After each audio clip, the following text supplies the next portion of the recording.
Greetings, adventurers. This is DM Kurt, and I am here with a reprint of the original TSR's book, Fiend Folio.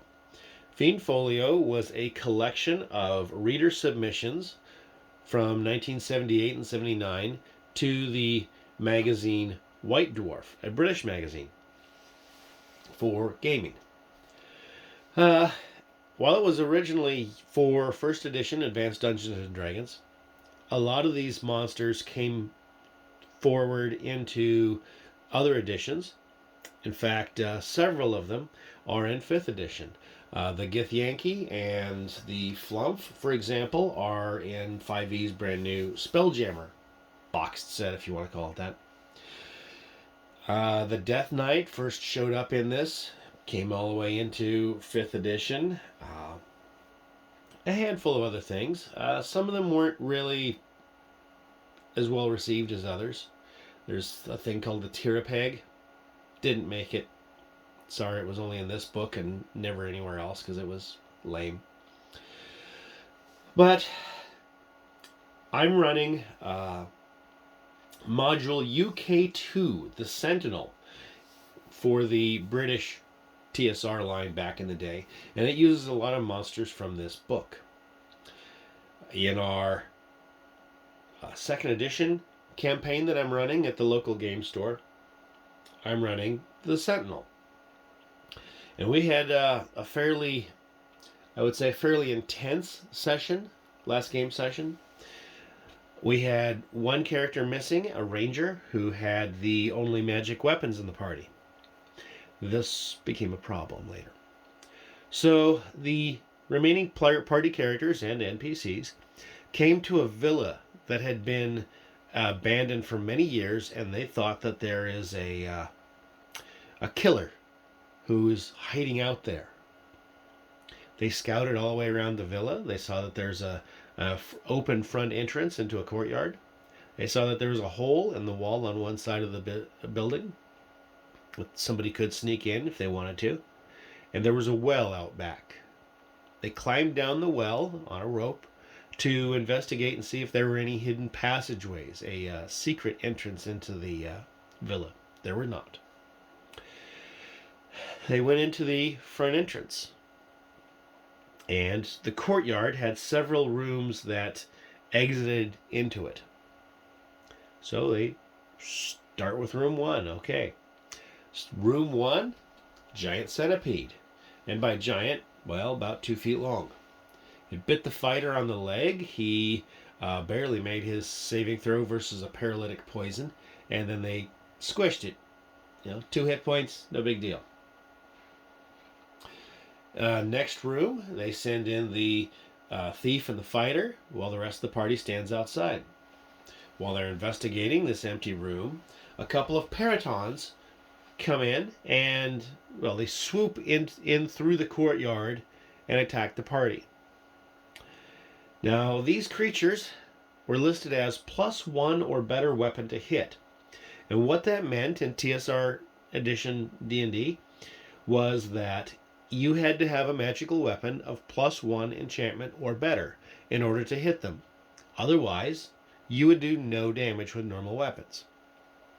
In 5th edition, there's no such mechanic exactly.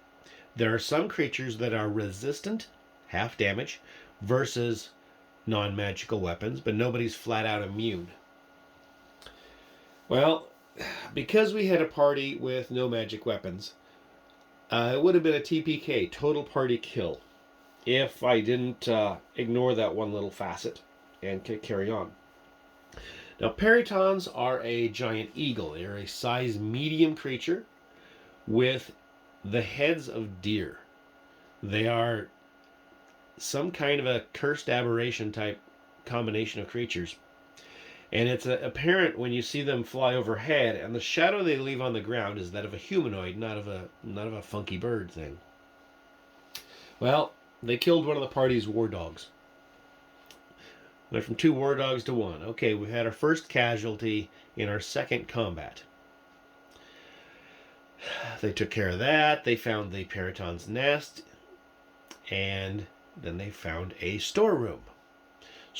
Many gallon-sized clay pots of various foods, most of which had spoiled.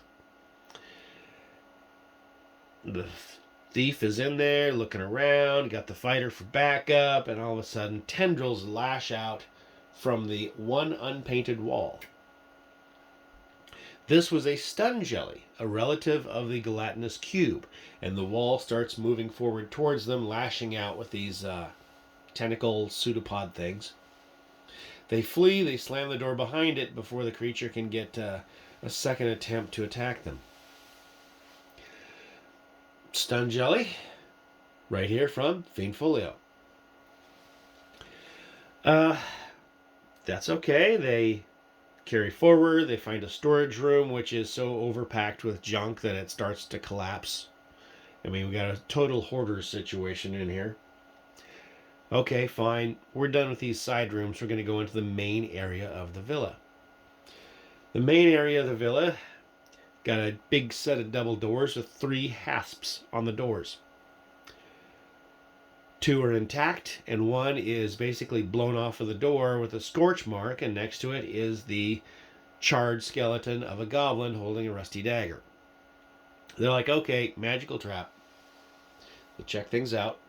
The other 2 locks were perfectly safe. They pick the lock, they get the giant doors open, and they come into the main hall. Main hall has 3 sets of stairs, the one leading out into the courtyard, and then 2 separate that they have not explored yet. This main hall, massive. The left and right walls each have 4 statues of humans in various poses. One is frustration, one is sadness, one is anger, one is joy, etc. At the far end of the room is a raised dais. There are 3 statues of panthers facing away from each other, tails almost touching, over a chair. There's a chair on the dais, and there's a small pile of bones over there. It's at the far end. Well, the thief's looking around. Okay, do I detect any traps, any pressure plates, trip wires? Okay, nothing. Fine. Get the mage in here. Hey, mage, detect for magic. There's no enchantments in here. Okay, mage, go back outside where it's safe. Fighter, get in here. Okay, well, there was monsters in here. There was a 65% chance, and I rolled a 73, so above 65, that the sheet phantom, which was hiding in the roof, and nobody looked up, and even if they did, there's only like a 5% chance of it being seen. I'm like, wow, that's like pretty good. That's invisibility, basically. It would attack the second character that came in. Okay, well, I missed getting it on the mage, but drop it on the fighter. So basically this sheet falls on top of the fighter, and then it sucks in real tight like vacuum sealing, okay? It starts suffocating the fighter. He's carrying a 2-handed pole weapon, a glaive. He cannot fight inside of this thing holding this giant weapon. He's screwed. 2 sheet ghouls, which are humanoids which have been killed essentially by the sheet phantom, jump up from behind the dais. They've been hiding on the far end of the room and run forward. Fight breaks out. They try to save the fighter, and they try to fight the sheet ghouls. Now, these ghouls are basically like a ghoul, a standard ghoul. They don't have a stench. They don't have a paralytic touch. Instead, they actually spit acid, and these are from Fiend Folio. You'll find that UK2 and UK3, the modules, the Sentinel and the Gauntlet, are going to use mostly monsters from Fiend Folio. Kind of interesting monsters, some of which are a little weird and a little unusual. I have not seen the sheet ghoul or sheet phantom anywhere else. The battle does not turn out very great for the player characters. The fighter is eventually suffocated to death by the sheet phantom, and one of the sheep ghouls kills the monk non-player character that had come to help the player characters get through the villa in exchange for helping him with the next problem that he had. The monk's problem was that a friend of his has had his little hermit cave taken over by monsters, and he wants to get rid of the monsters and save all his textbooks, because this is a hermit author. But yeah, we had quite an intense session. We had 2 characters and a war dog die. And that's it for our 2nd edition game. We're near the end of the module The Sentinel. It was part of the UK series, which was made for release in England for the British arm of TSR back in the day. But these modules also came to the States. They were printed over, they were written and printed over there and shipped over here. Anyway, that's kind of how our session ended.